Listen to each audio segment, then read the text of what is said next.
Anti-blight is one of the things that I have cared about very deeply ever since I was a member of the City Council. And for years, the city has not used the full strength of its powers to address the blight in our community. And it's not just the building at the top of Main Street, the Putnam School, the Aquinas School, and there's housing owned by slumlords in our community that is allowed to persist.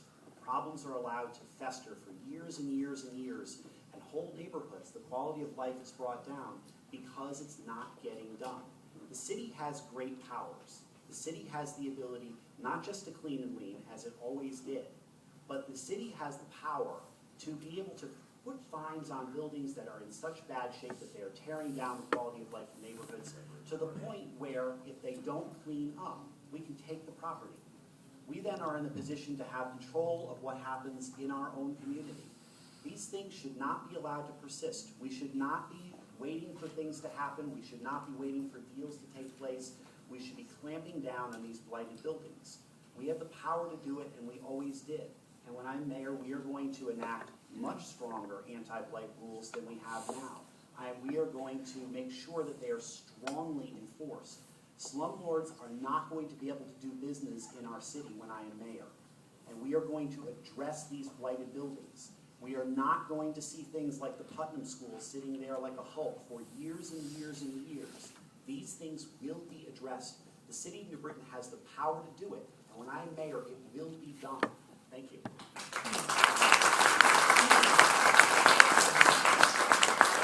We address those specific parcels, and number one, we don't call people names that are building owners in the city. I don't, at least, because they're businessmen too, whether you like it or not. And it's not always the owner that creates the blight on their property. It may be some of their tenants that does that.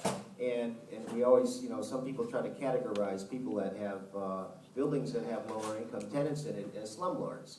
Well, they provide a service to communities too. They provide a roof for people. While it may not be the best in condition-wise, it's still a home for people. Okay.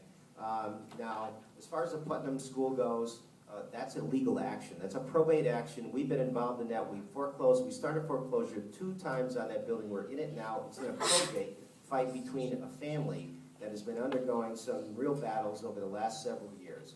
It's also had 2 fires in it, too. So it's really tough to get out there and do things on a property or force people to do things on a property that you have no control over because it's in a legal action, okay? And that is the same thing with a lot of properties in the city of New Britain that look like that, those big institutional properties. Aquinas is owned, it's been flipped several times by groups in New York City. We actually went out there and sent them a bill for $1,700 because we cleaned their property and sent them a bill. And you know what they did? They paid it. And they do cut their grass now, and they do clean up some of the graffiti on there. We do that also as part of our anti-graffiti group. Very difficult building. We also gave them owners. I offered to buy that building for the school department, and they didn't want it at that particular time. It should have been bought even previous to that. We wouldn't have had to deal with the overcrowding issue in this high school several years ago that we addressed with a freshman academy. We could have had another school, and a viable school at that time. Today, that building is not viable. It needs to be raised. So those things really are very, very complicated legal issues. They're not as cut and dry as people think they are, and they're going to enforce them, more diligently than the people that are out there now. I wish I could be on the backs of all of my employees that are out doing abatement. Being a certified inspector myself, I know what they have to do, and I know the legalities of the things that they do. And it's not very easy all the time to get compliance from people.